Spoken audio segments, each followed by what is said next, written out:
Car விபத்து வழக்கில் நடிகை யாஷிகா ஆனந்த் செங்கல்பட்டு மாவட்ட மகிழா நீதிமன்றத்தில் ஆஜராகியிருக்கிறார். விவரங்களை செய்தியாளர் நவீன் வழங்க கேட்கலாம். நவீன், வணக்கம். இந்த வழக்கின் முழு பின்னணி நவீன். வணக்கம்.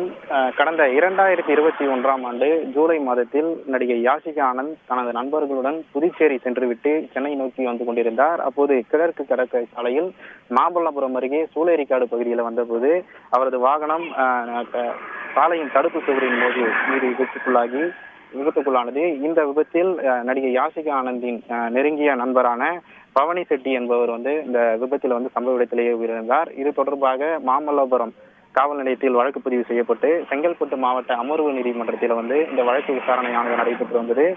இந்த நிலையில் அந்த மாவட்ட நீதிமன்றத்தில் நடைபெற்றிருந்த வழக்கு தற்போது செங்கல்பட்டு மாவட்ட மகிழா நீதிமன்றத்திற்கு மாற்றம் செய்யப்பட்டிருந்தது. இந்த மாற்றம் செய்யப்பட்ட நிலையில் இன்று காலை சரியாக 10:30 மணி அளவில் நடிகை யாஷிகா ஆனந்த் செங்கல்பட்டு மாவட்ட மகிழா நீதிமன்றத்தில் ஆஜரானார். இந்த வழக்கை விசாரித்த நீதிபதி நடிகை யாஷிகா ஆனந்தை மீண்டும் வரும் மே மாதம் 3ஆம் தேதி ஆஜராக உத்தரவிட்டிருக்கிறார். விவரங்களுக்கு நன்றி நவீன்.